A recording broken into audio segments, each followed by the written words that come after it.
예, 대부분 이제 사도행전의 내용이 그렇겠지만, 특히 이 오늘 본문의 말씀, 사도행전 2장 1절부터 특별히 이제 4절까지 나오는 내용은 우리에게 너무나 잘 알려진 것이고, 다 아는 바대로 오순절 성령 강림에 대한 계시의 기록입니다. 그러면 이제 이러한 본문들을 우리가 듣고 읽었을 때에 주로 우리는 여기에 어떤 의미가 있느냐, 어떤 신학적인 의미가 있느냐 보다는 많은 경우 나타난 현상에 주의를 기울이는 경향이 큽니다. 그래서 아주 신비한 일이 일어났고 큰 체험이 있었으며 기적적인 일이 벌어졌다고 우리는 거기에만 초점을 맞춰서 생각하는 경우가 많지요. 그래서 이런 신비한 일이 우리에게도 일어났으면 좋겠다. 이런 기적적인 일이 우리에게도 벌어졌으면 좋겠다 정도로 생각할 때가 많습니다. 여기에 대한 구체적인 의미에 대해서는 우리가 앞으로 살펴볼 수 있고, 조금만 신경을 쓰면 개혁신학의 전통에 맞는 설명들을 충분히, 신학적 설명들 충분히 알 수 있습니다. 그러면 우리가 이제 그러한 신학적인 해석들과 설명들에 앞서서 이날에 실제 당사자였던 제자들, 여기 120명이라고 언급된 이 제자들, 예수님을 따르는 사람들의 입장에서 이날은 과연 어떤 의미였을까를 한번 생각해 보고자 합니다. 먼저 여기에 120명, 오순절의 성령 강림을, 성령의 임재를 우리가 경험한 이들은 어떤 사람들이냐 하면 지금 예루살렘에 머무르고 있는 사람들이죠. 그러면 이 사람들이 왜 예루살렘에 머물렀느냐 하면 예수님께서 그렇게 명하셨기 때문에 그렇습니다. 어떻게 말씀하셨냐면 1장 4절에 예수님께서는 사도와 함께 모이사 그들에게 분부하여 이르시되 예루살렘을 떠나지 말고 내게서 들은 바 아버지께서 약속하신 것을 기다리라고 하셨습니다. 그래서 이 사람들은 예루살렘을 떠나지 않고 기다리고 있었던 것이죠. 그리고 요한복음에 따르면, 이 요한에 따르면 이것은 또한 예수님의 약속이기도 했습니다. 어떻게 약속하셨습니까? 내가 또 다른 보혜사를 너희에게 보낼 것이다.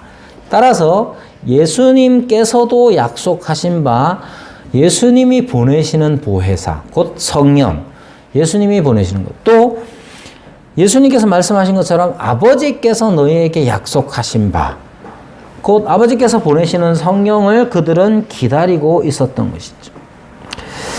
따라서 이 성령 강림, 오순절 성령의 강림은 아버지께서, 즉 성부께서 보내시는 것이자 또한 성령께서 보내시는 그러한 약속이었던 것입니다. 반복적으로 말씀드리지만 부활하신 예수님은 부활의 몸으로 친히 그들에게 나타나셨고, 그 부활의 몸으로 친히 나타나심의 목적은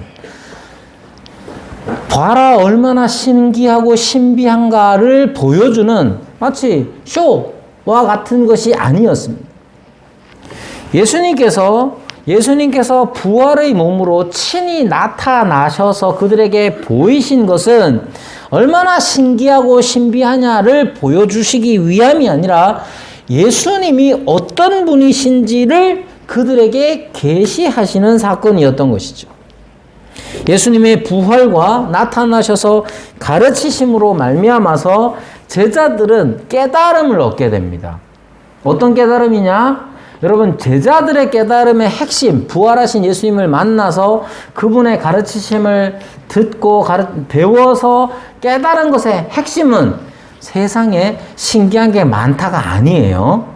세상에 신기한 게 많다, 참 세상은 신비롭다가 아니고 예수님이 어떤 분이냐 하는 겁니다. 예수님이 어떤 분이냐 했을 때 예수님께서 초점을 맞춘 것은 구약이 모세와 선지자 말한 바가 자기에 관한 것이다. 곧 구약 자체가 예수님에 관한 것이다. 라는 것이죠. 이것을 좀 더 자세하게 풀어서 오늘 본문에 맞게 이제 말씀을 드리자면 예수님이 바로 구약에 계시된 약속의 주체이자 약속의 성취라는 겁니다. 즉 구약의 역사를 보십시오. 이스라엘의 역사가 있죠. 아담 이제 창조 때부터 시작해가지고 이스라엘의 역사가 시작이 됩니다. 그리고 이스라엘이 범죄함으로 말미암아 바벨론에 의해서 아수르나 바벨론에 의해서 이제 징벌을 받고 흩어지고 다시 돌아오죠. 이것이 전체적인 요약을 하자면 그런 것인데 그것을 다시 풀어서 얘기하자면 하나님께서는 어떤 분이냐 하면 하나님은 이 범죄한 이스라엘 뿐만 아니라 범죄한 인류에 대하여서 구원을 약속하시는 분이시자 그 약속을 성취하시는 분입니다. 이스라엘의 역사가 그것을 말해주죠. 아담과 하와가 타락하여 범죄하여서 타락하였습니다. 마땅히 죽어 마땅하고 그들은 하나님 앞에 형벌을 받아 마땅한 죄인들이 돼 그들에게 구원의 약속을 해주시죠. 그리고 그것이 이루어지는 그 약속을 하시는 분이 또한 약속을 이루신다는 약속의 주체가 약속의 성취가 된다는 것이 구약 역사를 통해서 나타납니다. 그리고 그 주체, 약속의 주체이자 성취이신 그 하나님이 바로 누구냐? 예수님께서 바로 그분이시다 하는 것을 부활하심으로써 제자들에게 가르치시고 깨닫게 해 주셨다는 겁니다. 그럼 약속의 내용은 무엇이냐? 약속의 내용은 뭐냐 하면 나는 너의 하나님이 되고 너희는 내 백성이 되리라 하시는 거예요. 하나님이 이스라엘을 향하여 택한 백성을 향하여서 나는 너희의 하나님이 되고 너희는 내 백성이 되리라. 하나님과 그 백성 사이의 독특한 관계를 맺도록 하시겠다는 것이 바로 약속의 내용이란 말이에요. 그걸 누가 합니까? 하나님이 약속하시죠. 그걸 누가 이루십니까? 하나님이 이루시죠. 그 내용이 뭡니까? 우리와 하나님 사이의 독특한 관계, 특별한 관계로 되는 것이에요.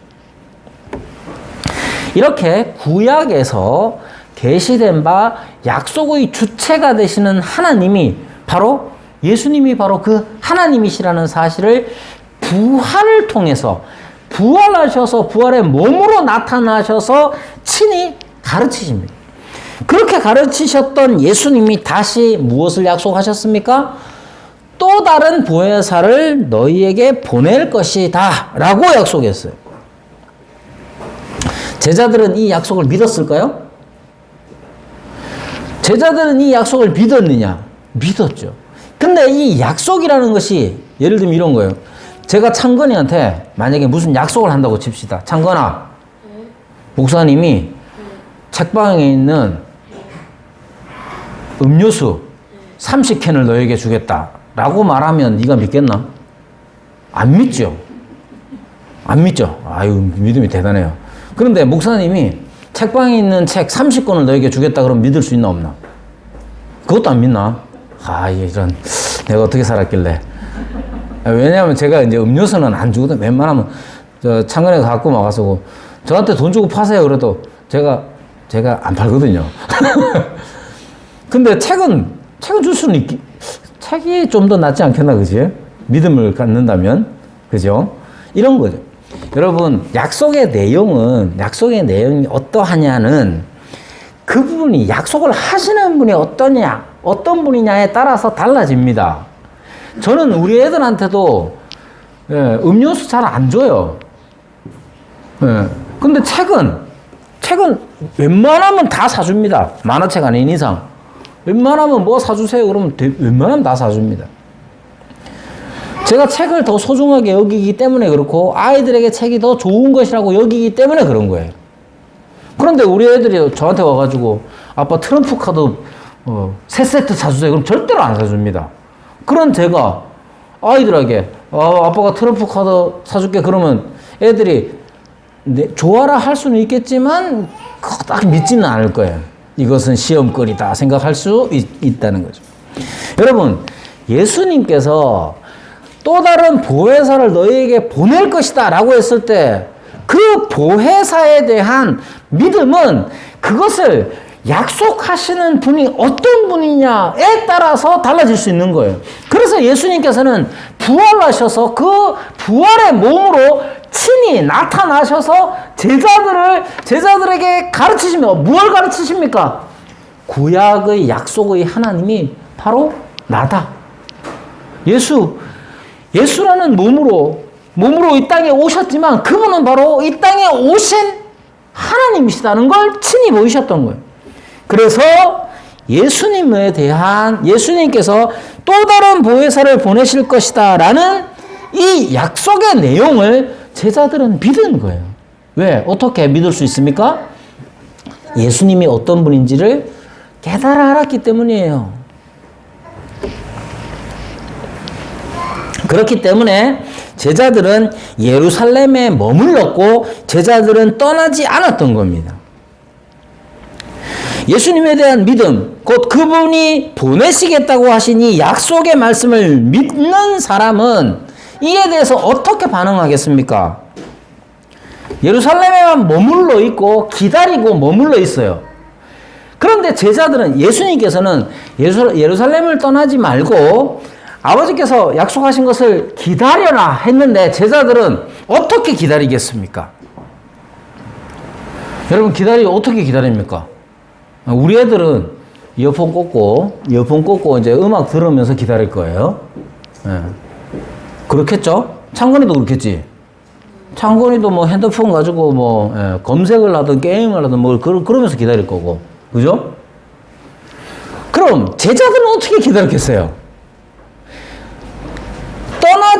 예루살렘을 떠나지 말고 기다려라 이렇게 했는데 그 약속을 하신 분을 굳게 믿으며 그 약속의 내용을 믿는 이 제자들은 어떻게 기다렸느냐? 기도했어요.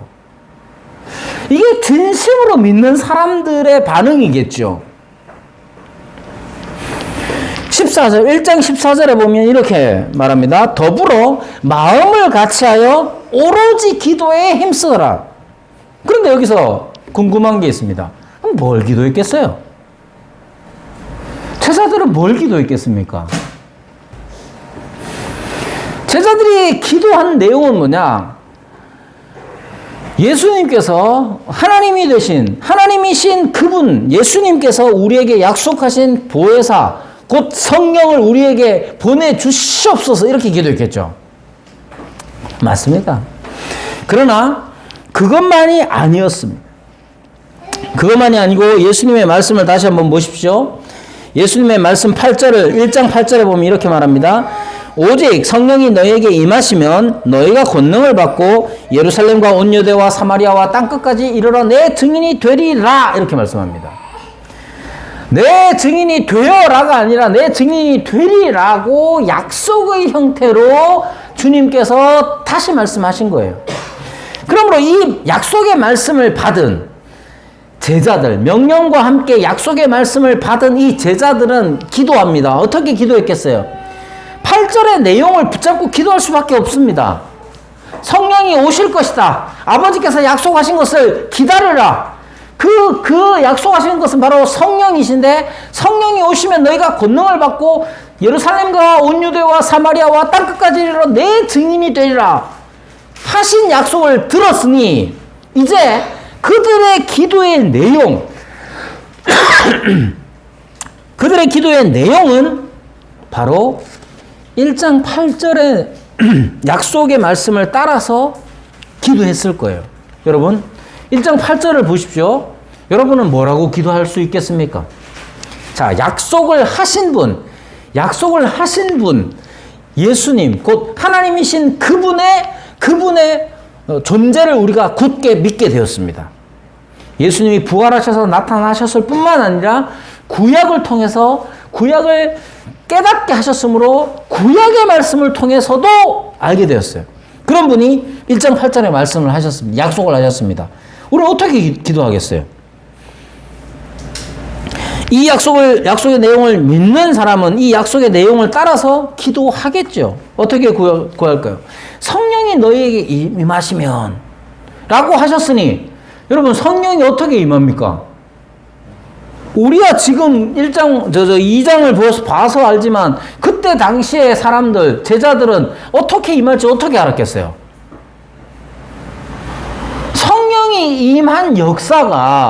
성령이 임하신 역사가 오래전에 끝나버렸어요. 오래전에 성령께서 역사하시던 내용이 어디에 나와 있습니까? 사사기에도 나오죠. 선지자들에게도 나오죠. 그죠? 사사기에도 나오고 선지자들에게도 나옵니다. 그죠? 그런데 그 역사가 이 일이 이 1장 혹은 2장의 사도행전 요 시기에 한 400년 동안 그 이전 400년 동안에 그런 일이 없었단 말이에요. 그러므로 그들에게 있어서 성령이 임하신다는 것, 성령을 보내신다는 이 약속이 과연 어떻게 이루어질지 그들이 어떻게 상상할 수 있습니까? 그러면 약속을 하신 분과 약속의 내용은 굳게 믿어요. 그게 어떻게 이루어질지 모르니 어떻게 기도했겠습니까? 성령이 우리에게 임하신다. 성령을 보내신다는 이 약속의 말씀을 우리가 믿습니다. 그럼 우리로 하여금 알게 하여 주옵소서. 그렇게 기도할 것 아닙니까? 그것이 얼마나 한편으로 생각하면 얼마나 기대에 찬 내용이겠어요. 아빠가 선물 줄게? 만약에 이런 얘기를 들었다고 칩시다. 좋은 거 줄게. 그러면 아이들은 그 좋은 게 뭘지 자기 마음대로 상상하고 자기 마음껏 부풀러져가지고 기대에 차서 과연 뭘 줄지. 그죠? 아빠가 또 책 주는 거 아니야? 뭐부터 시작해가지고 온갖 거 다 생각하겠죠. 혹시 핸드폰 아니야? 뭐 이렇게 생각하겠죠. 남편이 아내에게 선물을 한다고 칩시다. 그럼 아내는 뭘 기대할까요? 혹시 다이아? 뭐 이런 거부터 시작해가지고 두둑한 현금? 아니면 새로운 차? 여러 가지 생각할 수 있겠죠. 남편의 능력에 따라서 다를 수 있겠잖아요. 여러분, 성령에 대한 약속을 하셨고 성령이 임하실 것에 대한 약속을 받은 사람이 성령에 대해서 기대할 때에 그분이 오시는 것을 우리는 어떻게 알 수 있을까? 그렇게 기도하지 않았겠습니까? 또한 예수님께서는 성령이 너희에게 임하시면 너희가 권능을 받을 것이다 이렇게 말하셨어요. 여기 이 권능이라는 것이 과연 무엇이고 어떤지 우리가 지지난주에 살펴봤죠. 우리가 받을 권능에 대해서 생각을 했지만 그 권능이 과연 어떻게 임하고 어떻게 발휘될 것인가에 대해서도 알아야 될 것 아니에요.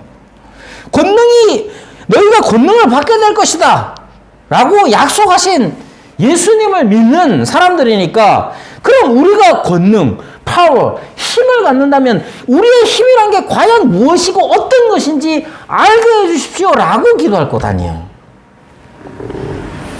뿐만 아니라 예루살렘과 온 유대와 사마리아와 땅끝까지. 여러분, 예루살렘과 온 유대와 사마리아는 그들이 대충 압니다.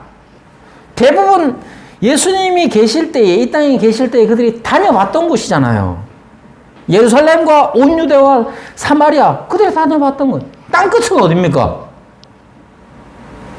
땅끝이 어디냐? 뭐 서바나, 즉 스페인이라고 사람들은 그때 당시에 사람들은 생각했던 거예요. 스페인이 지중해 문명권의 제일 가쪽에 있는 것이었으니까 땅끝이라고 했겠죠. 또는 동쪽으로 가자면 페르시아 제국 같은 것들이 있었을 테니까 그렇게 됐겠죠. 그럼 거기는 어떻게 가죠? 땅끝까지 이르러 어떻게 갑니까? 거기 가서 어떻게 삽니까? 주님께서 약속하신 것에는 생각할 것들이, 기대할 것들이 너무 많은 거예요. 그러한 모든 기대와 생각들이 다 기도의 제목으로 그들에게 주어졌던 것이죠. 그래서 그들은 예수님이 승천하시고 난 뒤에 약 열흘 동안, 10일 동안 그들은 간절하게 마음을 같이하여 기도에 힘썼습니다. 약속을 주신 분에 대한 믿음이 그들에게 있었고, 약속을 성취하신 분에 대한 믿음이 있었기 때문에 그들은 예수님께서 성령이 너에게 임하시면 너희가 권능을 받고 예루살렘과 온 유대와 사마리아와 땅끝까지 이르러 내 증인이 되리라 하신 이것이 실제로 이루어질 것을 굳게 믿으며 그 실제가 어떠한지에 대해서 그들은 기도했을 겁니다. 구체적이고 간절하게 기도했을 겁니다. 단지 그냥 주님께서 보내주신다고 하셨으니 주시옵소서만 반복하는 게 아니에요. 사실 여러분, 현실이 답답하면 주시옵소서만 반복할 수밖에 없는 그런 답답함도 있을 수 있습니다. 다른 구체적인 거 많이 열거하기에는 내 형편이, 내 처지가 너무나 힘들고 답답하면 그저 주시옵소서만 반복할 수도 있어요.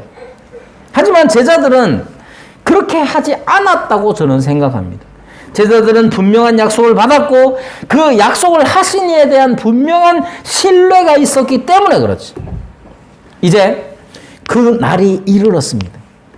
사실 언제 그들의 기도가 응답이 될지, 언제 주님의 약속이 이루어질지에 대해서는 아무도 모릅니다.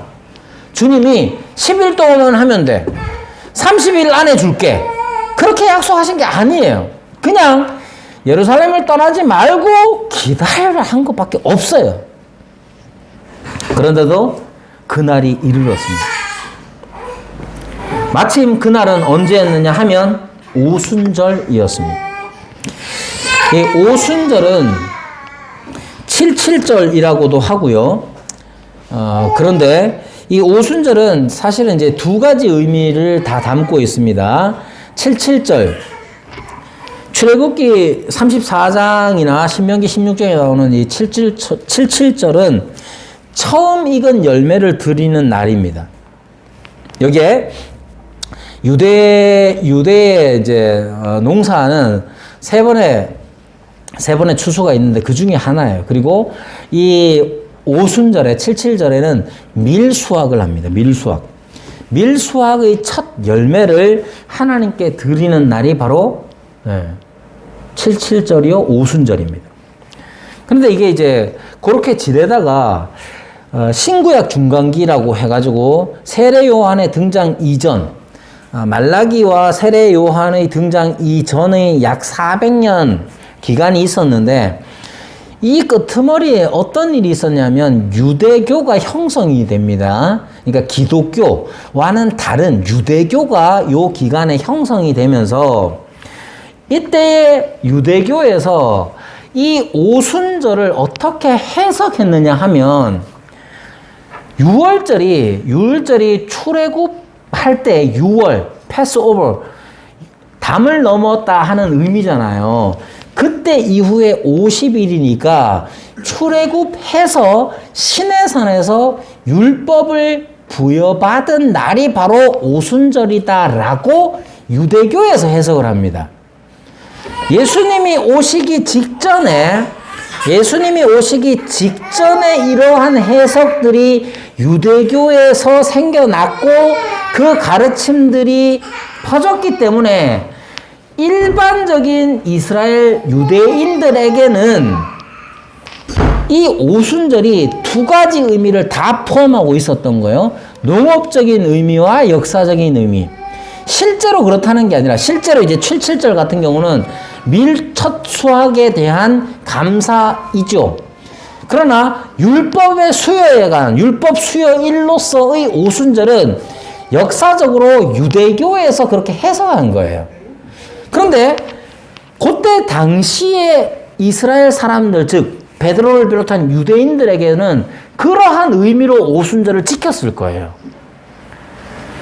그런 날에 온 것이죠. 그런 날에 성령께서 오신 것이죠. 따라서 이 두 가지 해석이 다 가능합니다. 즉 하나님께서는 오순절에 성령을 보내시면서, 아버지께서 오순절에 성령을 보내시면서 주께서 이미 이루신 일들의 첫 수확이 이제 시작되었다는 것을 보여주시기 위하여 오순절에 성령을 보내셨고, 또한 우리에게 새로운 법을 우리에게 수여하신다는 해석도 가능합니다.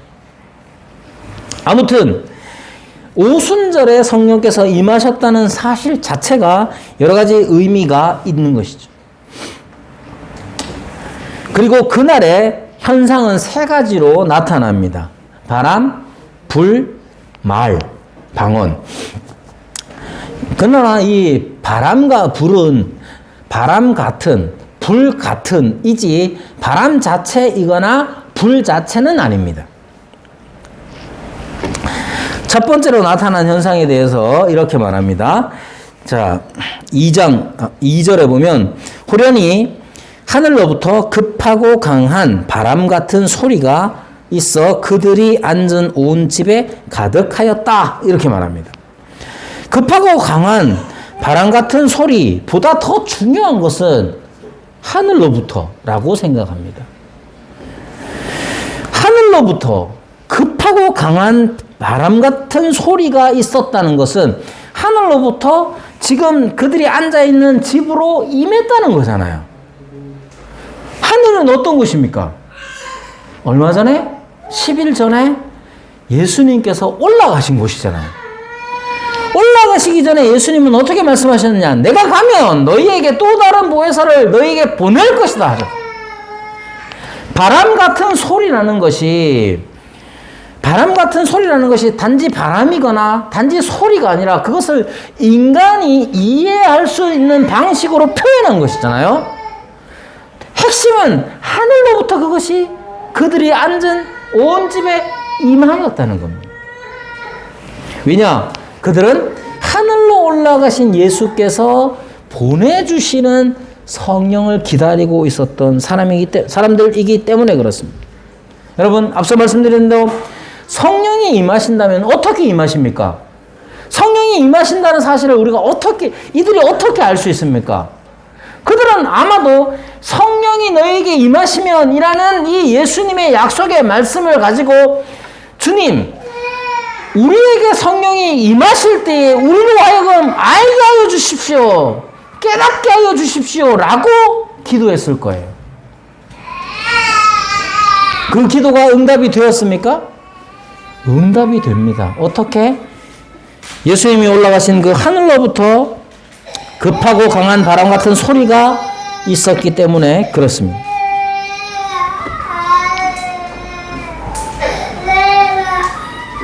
이렇게 이 급하고 강한 바람 같은 소리가 그들이 앉은 온 집에 가득하게 되었습니다.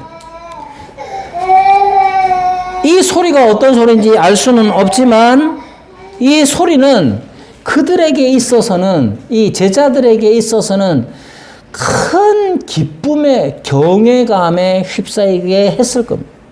사실 급하고 강한 바람 소리는 우리를 두렵게 할 수 있습니다. 얼마 전에 태풍이 왔을 때에 몰아치는 그 바람 소리는 우리를 두렵게 하지 않습니까?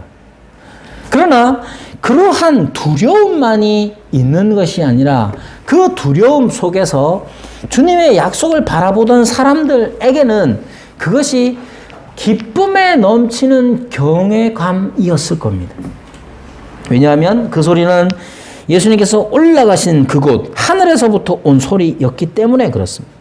그래서 이 바람 같은 소리가, 하늘로부터 온 이 바람 같은 소리가 제자들에게 있어서는 주님께서 우리에게 성령을 보내신다는 사실을 깨닫게 하는 역할을 했을 뿐만 아니라 뒤이어서 6절에 보면 이 소리가 나매 큰 무리가 모였다라고 하는 것처럼 이 소리는 안 믿는 사람들, 예수님을 따르지 않았던 예루살렘에 있던 사람들로 하여금 예수님을 따르는 사람들에게 모여들도록 했던 것이죠. 두 번째, 불의 혀처럼 갈라지는 것들에 대하여 말합니다. 3절에 보면 마치 불의 혀처럼 갈라지는 것들이 그들에게 보여 각 사람 위에 하나씩 임하여 있었다라고 말하죠. 바람, 급하고 강한 바람 같은 소리가 있었을 뿐만 아니라 온 집에 가득 찼을 뿐만 아니라 120명의 사람들 가운데 불의 혀같이 갈라지는 것들이 그들 위에 임하는 것을 보게 됩니다. 여기에 그들은 120명의 사람들은 어떤 사람들입니까? 이 사람들은 사도들이 있었고 예수님을 따르던 사람들이 있었고 여자들이 있었고 예수의 어머니 마리아뿐만 아니라 예수의 아우들이 있었고 각양의 사람들이 거기에 다 모여 있었던 것이죠. 그리고 거기에 누구 하나 빠짐없이 모두 각 사람에게 불의 혀같이 갈라지는 것이 그 위에 있었다는 것은 어떤 것을 의미하느냐면 다 동일하게 약속하신 바를 받았다는 사실을 가르칩니다. 이것은 동질감뿐만 아니라 동지감을 느끼게 하고 여자나 남자나 차별이 없이 주시는 하나님의 약속을 신실하게 받아들일 뿐만 아니라 하나님께서 이렇게 동일하게 주셨으니 어떤 차별이 없음을 그들을 깨닫게 합니다. 이렇게 사실 불이라는 것 자체, 여기에서도 바람과 불의 공통점이 그것이죠. 위로부터 임했다는 사실이죠. 이것도 예수님께서 약속하신 바가 이루어진다는 사실을 그들로 하여금 깨닫게 하는 것이었을 겁니다. 불이라는 것도 생각해 보면 대표적으로 모세가 타는 떨기나무에서 하나님을 배웠던 것처럼 불은 성경에서 자주 하나님의 임재를 나타냅니다. 이렇게 성령께서 예수님께서 약속하신 바 성령의 임하심을 그들은 생생하게 확인하였습니다. 이제 나머지 한 현상은 방언에 관한 것입니다. 그 방언은 무엇이냐 하면 6절에 보면 이 소리가 나매 큰 무리가 모여 각각 자기의 방언으로 제자들이 말하는 것을 들었다라고 말합니다. 그럼 무엇을 말했느냐 하면 그 구체적인 내용에 대해서는 말하지 않습니다. 다만 이것을 들은 사람들이 제자들이 자기의 방언으로 제자들이 말하는 것을 들었어요. 그러니까 이거 두 가지 답니다. 제자들이 각각의 방언, 지역 언어 뒤에 나오는 것처럼 9절부터 나오는 그 지역의 언어들을 말했고 이 사람들이 그것을 들었다는 거예요. 그래서 첫 번째로는 이것은 소위 말하는 영적인 방언이 아닙니다. 영적인 방언이 아니고 또 하나는 이 하나님의 큰 일이라는 것은 요약한 것이지 요약의 제목이지 내용은 무엇인지는 분명히 나와 있지는 않습니다. 그리고 이 하나님의 큰 일이 예수님에 대한 복음 자체냐 하면 그렇지 않습니다. 왜냐하면 이후에 베드로가 이후에 예수님에 대한 복음을 전하기 때문에 그렇습니다. 따라서 제자들이 하나님의 큰 일을 말했다라는 것은 무엇이냐면 이 사람들이 다 알아들을 수 있는 말을 했을 뿐만 아니라 요약할 수 있는 것을 말했다는 것이죠. 여기 하나님의 큰 일이라는 게 과연 무엇이냐? 제자들의 입장에서는 하나님의 큰 일은 하나님께서 행하신 일이잖아요. 그럼 이 사람들이 하나님의 행하신 큰 일을 언제 경험했느냐? 방금 경험한 거예요. 방금 경험한 내용은 뭐냐?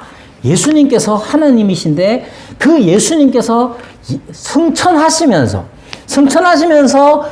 자기들에게 주신 약속이 지금 현재 이루어졌잖아요. 성경에서 구약에서도 보면 구약 이전의 구약에서도 보면 하나님의 일하심이라는 것, 하나님의 큰일이라는 게 무엇으로 압축할 수 있느냐 하면 하나님이 약속하신 바를 이루시는 거예요.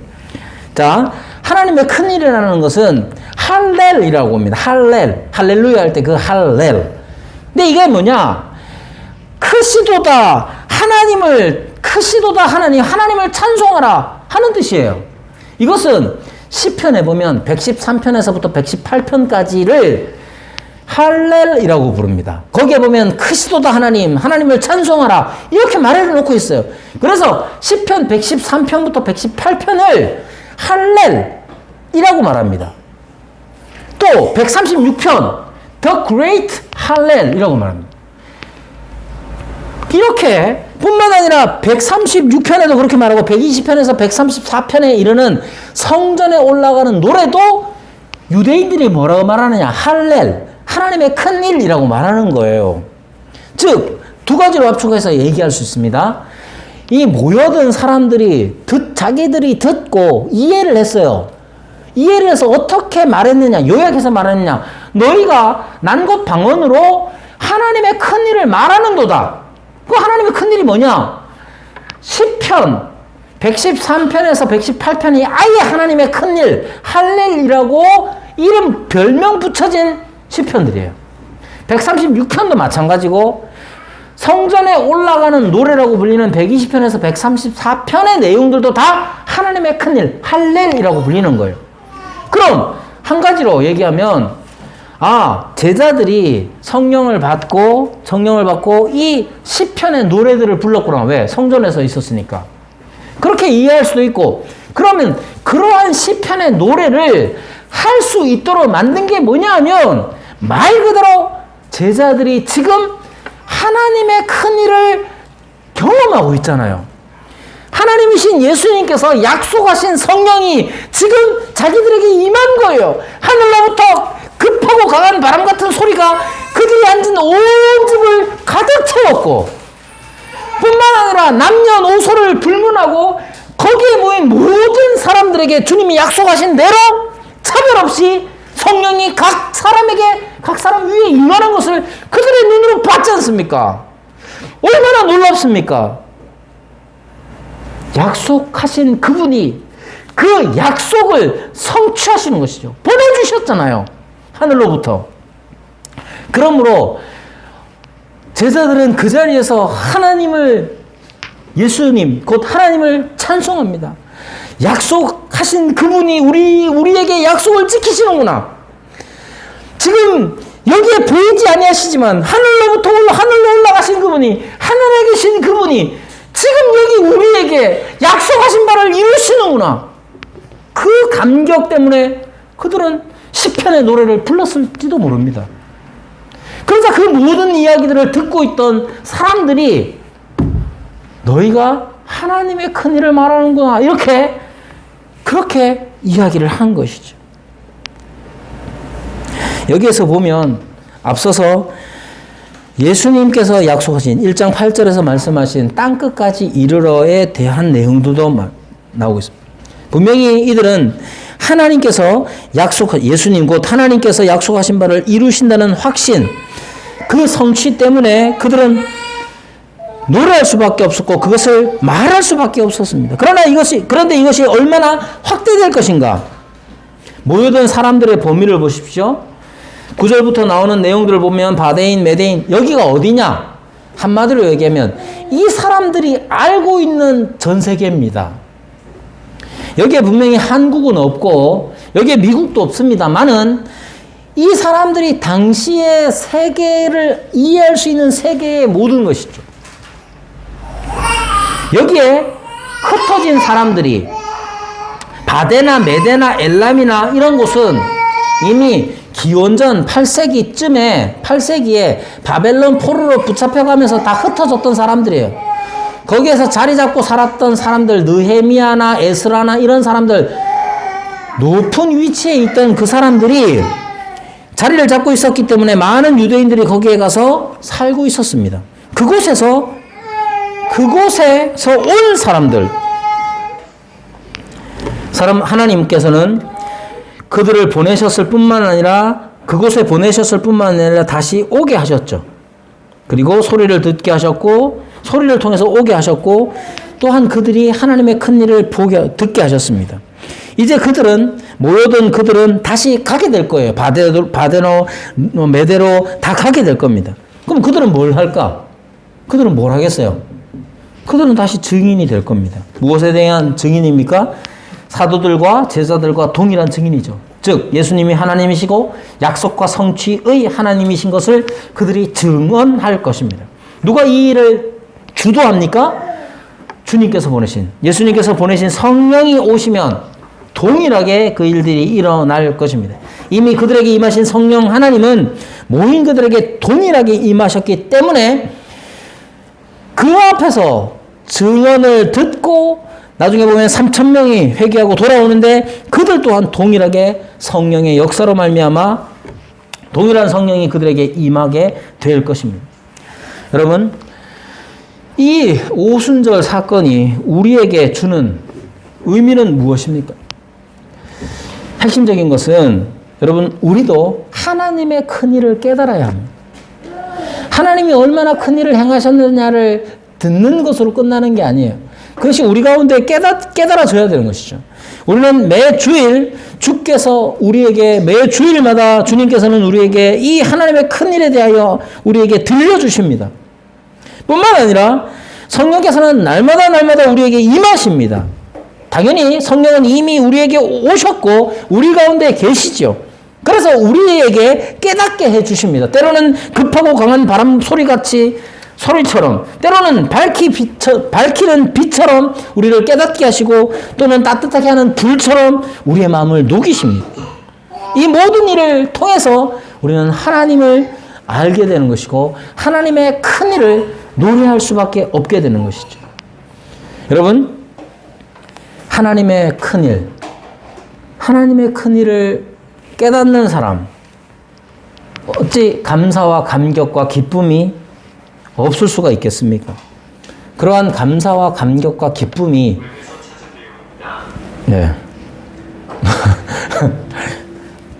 감사와 감격과 기쁨이 우리의 증언의 내용이 되는 것이에요. 전도는 의무이기도 하지만 기쁨 넘치는 반응이어야 마땅합니다. 그래서 우리에게 필요한 것은 우리가 지금 여기에서 하나님의 큰일, 임마누엘의 기쁨을 누리는 것이죠. 하나님의 큰일이 어떤 것입니까? 죄악 가운데 혹은 눈물 가운데 억울함 가운데 좌절 가운데 있는 우리에게 찾아오시는 그 하나님, 우리에게 오셔서 우리 가운데 거하시는 하나님, 거하실 뿐만 아니라 우리를 사랑하시는 그 하나님에 대한 감격, 그것이 바로 하나님의 큰일이죠. 그 감격의 탄성이 우리에게 있어야 합니다. 그리고 이 일에 있어서 조롱도 있을 수 있습니다. 마지막에 나오는 것처럼 조롱하여 이르되 그들이 세술에 취하였다. 세술에 취하였다는 말 때문에 사람들은 가끔 이 사도들이, 이 제자들이 경험한 이 일이 마치 황홀경에 사로잡힌 것처럼 해석하기도 하는데 그렇지 않습니다. 이건 조롱하기 위하여 한 말입니다. 여러분, 조롱이 있을 수 있습니다. 알지 못하는 자들의 조롱이라는 것은 사실 나쁘게 들을 필요가 없지요. 그것은 모르는 사람들의 조롱이기 때문에 그렇습니다. 세상은 우리가 경험한 하나님의 큰일을 알지 못합니다. 우리에게 오셔서 당신이 하나님이신 것을 드러내시고 우리에게 약속의 내용, 곧 우리와 함께 하시는 그 하나님의 은혜와 하나님의 그 함께 하시는 그 기쁨들에 대하여, 그 약속에 대하여, 그것을 이루시는 하나님의 큰일에 대하여 세상은 모릅니다. 우리는 어떻습니까? 우리는 압니까? 하나님께서 우리에게 큰일을 행하셨다고 우리는 노래할 수 있습니까? 우리의 기도는 그것이 되어야 됩니다. 우리에게 오신 하나님, 성령께서 우리에게 하나님의 큰일을 깨닫게 하시고 기쁨 가운데 증인의 삶을 살게 하시기를 우리가 함께 기도하겠습니다.